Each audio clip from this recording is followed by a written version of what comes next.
So what made this NC State Texas dual meet round 2 so exciting and so fun? First things first, I want to give a big shout out to the athletes. The athletes and the coaches and the staff and everybody was promoting the hell out of this event all over their Instagram, all over their Twitter. I had athletes DMing me, making sure that I knew this was going on. Athletes, get involved. Throw this stuff out on your social media, and tell people, hey, get out here. We're doing something special. We're putting some real effort and some real money into this event. Let's show that we have the support to fill this arena, fill this natatorium. The event lineup was a little bit different. 200 medley relay, 200 free, 100 fly, 100 breast, 500 free, only for the women, 200 IM, only for the men, 200 free relay, 200 IM women, 500 free men, 100 back women, 100 back men, 400 free relay. And then after that, the 1650. So it kind of mirrors what NC State and Texas did in Austin, but it's an event lineup that's specifically catered to the fan experience. So the athletes promoed, the event lineup was awesome, but they threw a lot of bells and whistles at it. They did.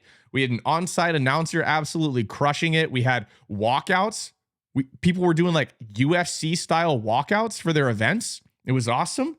Everyone was suited up. There was fast swimming, super loud in the venue from what I saw. I didn't get to watch the stream, unfortunately. I wish I did, but the celebrations looked great. We had guys jumping up on the blocks and like slamming their chest. It looked like a pretty premeditated celebration, but it just had everything that you would want from a dual meet. It was fast paced, it was exciting, had a great crowd, and it had fast swimming, which means it is time to head down to the Swim Cloud cruise, baby. We're back for another one. We're firing them off left and right here. So we'll look at the team scores first and get that out of the way. The men, NC State is on fire. They're rolling. They really are. They added Daniel Deal to the mix.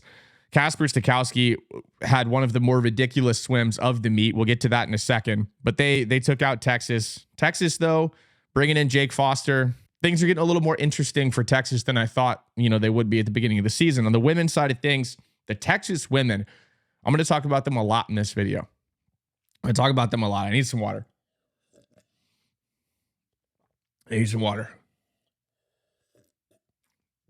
Go Devils. The Texas women look astounding. They're kind of getting overshadowed by UVA because UVA is an absolute powerhouse of a team right now. So they're getting a little bit overshadowed. But when I run through some of these times that we're going to look at, Texas looks incredible. Take UVA out of the equation, and I think Texas would roll NCAAs. I really do. Let's look at just some of the top performances from this meet. Should be on the screen in front of you. Catherine Burkhoff, 49.82, 100 back. So take Gretchen Walsh out of the equation, 48.77 in a practice suit. Ridiculous. I mean, you should just kind of remove that data point. It's like Katie Ledecky. Second place is still like in a 1500 at a tier pro series is going to be like 50 seconds under the mile Olympic trials cut. That's a little bit too much, but whatever. Just let me have that one. Texas in the 100 fly. Emma Sticklin has been an absolute workhorse for this team. She is an incredible 100 flyer, 200 flyer, can mix it up in the 100 back, I think, in the 100 free, 50.39. Everyone's just going 50 point in the 100 butterfly. Olivia Bray went 50.9 in the 100 fly.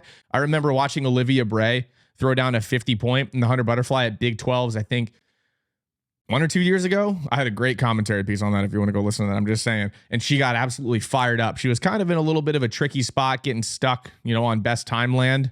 50.9 in a dual meet now. Olivia is absolutely on fire. Anna Ellent, 57.51, one of the most aggressive breaststrokes I've ever seen. I mean, it's just a very high energy breaststroke. And then, hey, guess what? We got another really good A finalist, absolutely caliber breaststroker, Olympic champion and NCAA champion in the 100 breaststroke, 58.15 from Lydia Jacoby. I mean, Texas, if you look at the screen right now, has like 15 of the top. I mean, there's only 14 on the page, but take 3 out of that. They've got the top 11 out of the 14 performances at this meet. All right. NCAAs is going to be a lot of fun. Kelly Patch was absolutely ripping.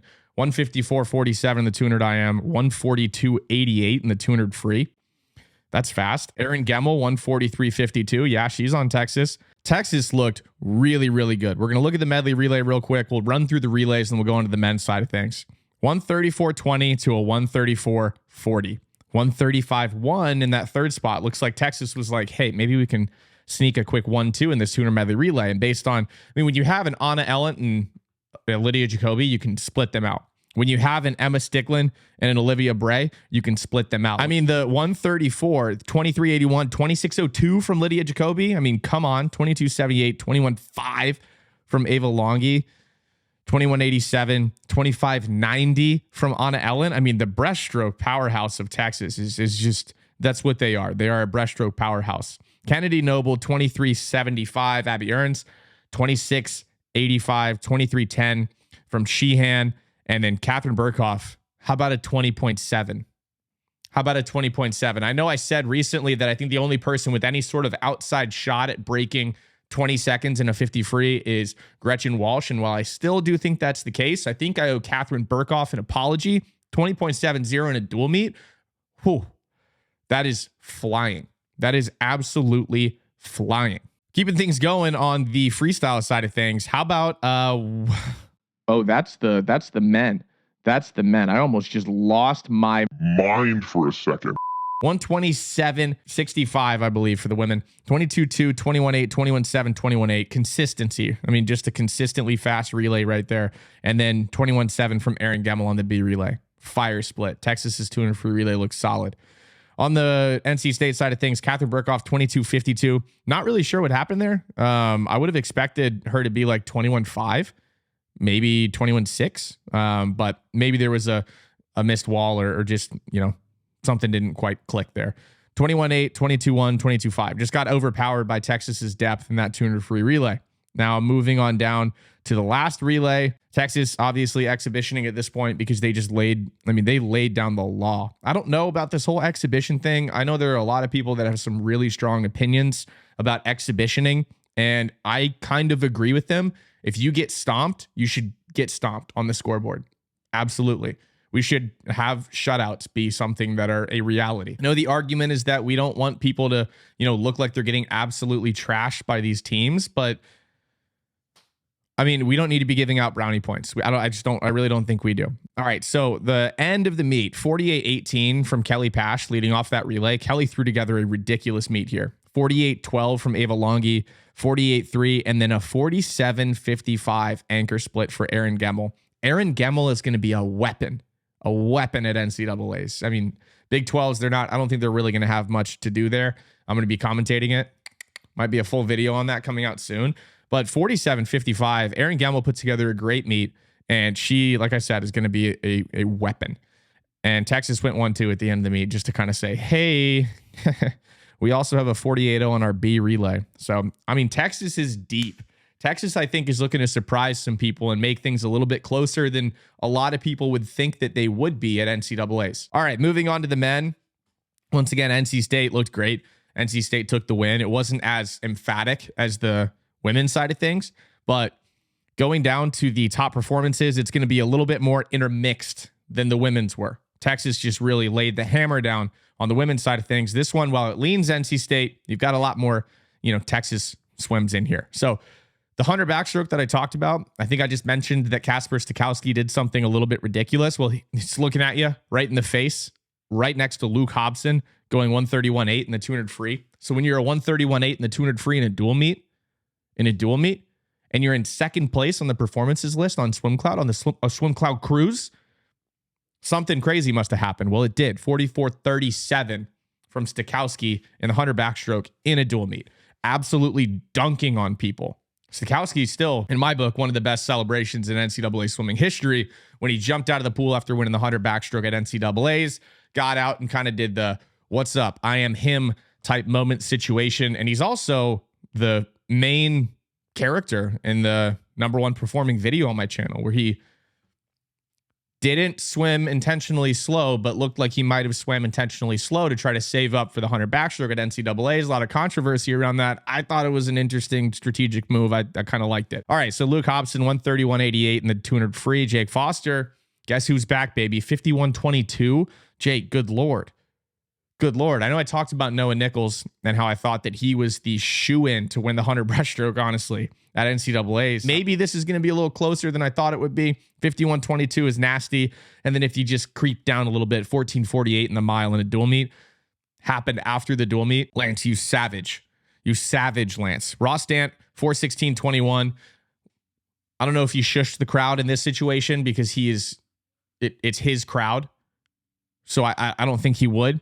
But Luke Hobson, 4:16.34, 4:16.59. So that was a little bit of a tight race right there. 4:17.6 there as well. Stakowski, 132.91 in the 200 free. Surprised that it's this far down on the list, honestly. Daniel Deere, 143.11 in the 200 IM. He's already a factor.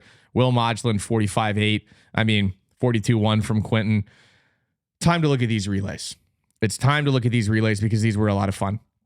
On the men's side of things, NC State started off hot. 20.8 for Aiden Hayes. Take 0.81 off that for me, Aiden, because it looks like I'm pretty sure they're going to be going Aiden, Hoover. I'm going, so Aiden Hayes on backstroke, Sam Hoover breaststroke, Casper Stakowski fly, and Quentin McCarty on free. I'm assuming that would be the case. 1861 anchor from McCarty there. Not bad. Not bad. All right, the men's, on the breast. All right, I want to talk about the breaststroke, so I'm just going to do that. Jake Foster, 23.11 breaststroke split. Very, very fast. Very impressed with the amount of speed that Jake Foster has. It's just not something that you really know Jake Foster for. You know him for long course 200 breast. Now long course 100 breaststroke and 400 IM short course is kind of where my brain goes. 200 IM short course. Now he's ripping almost a 22.50 breaststroke split in a dual meet. Jake packed on some speed. All right, 200 free relay. This was a fun one. 19.3, 18.6. Boom. Quentin is just throwing down 50s. 18.6 splits. This is a redshirt freshman, by the way. 18.6 splits left and right. Left and right, right and left, up and down. B relay, 1962. So Texas, really, their main thing they're missing right now is 50 speed. 50 and 100 speed. They've got a lot of guys going 19 low. I think the entire team could go like 19.2 in a 50 free, but they've lost a lot of their 50 freestyle, caliber A final, B final potential at NCAAs. And that's a huge building block that you need on a team if they're going to win an NCAA title, and especially be competitive with an NC State team that's dropping 18.6s on your head left and right in a dual meet. It's just a huge thing that they really need on the team. And then we'll finish things off with the 400 freestyle relay where NC State, Florida's really good. Florida's got a lot of 100 freestylers. I think NC State might have an argument for having more. It's going to be really exciting. The 400 freestyle relay at NCAAs on the men's side of things is going to be insane. Insane. Let me just give you a quick preview. Cal, I think everybody on that relay could go 40 point. ASU, I think they could put together a relay that has maybe 3 or even 4 40 points. NC State, there's potential there for, a lot of 41 lows, a lot of them. They have some serious depth on this team. Florida, 400 freestyle relay record holders. McGuire McDuff, Josh Leendo. You heard of him? You ever heard of him? Scotty Buff's on that team now. The 400 freestyle relay is going to be electric. Electric. I'm sure I'm missing out on a couple relays, but 42.93 from Nate German-Prez, Luke Hobson, 42.84. German-Prez is going to be a really exciting guy to watch develop at Texas because 1, he's like 76 feet tall, and 2, he's a sprint breaststroker, 200 IMer that can also absolutely lay down the law in sprint freestyle. So that about wraps up this almost 20-minute swim cloud cruise. This one is double the length for half the cost. Only $50. I'm just kidding. You don't have to Venmo me anything. But we're going to go ahead and wrap things up here. Thanks for watching, everybody. I'm not going to do the music thing. I'll just do a quick applause for myself because I worked really hard for the last 20 minutes, and I want to give myself a little bit of a pat on the back from a fake audience on this button thing that I can push and make people cheer for me. Like the video. If you liked the video, drop a comment letting me know what swim you thought was most impressive or if you agreed or disagreed with anything that I said. Subscribe if you want more videos like this to pop up on your homepage, and I'll see you in the next one. Toot toot. See ya.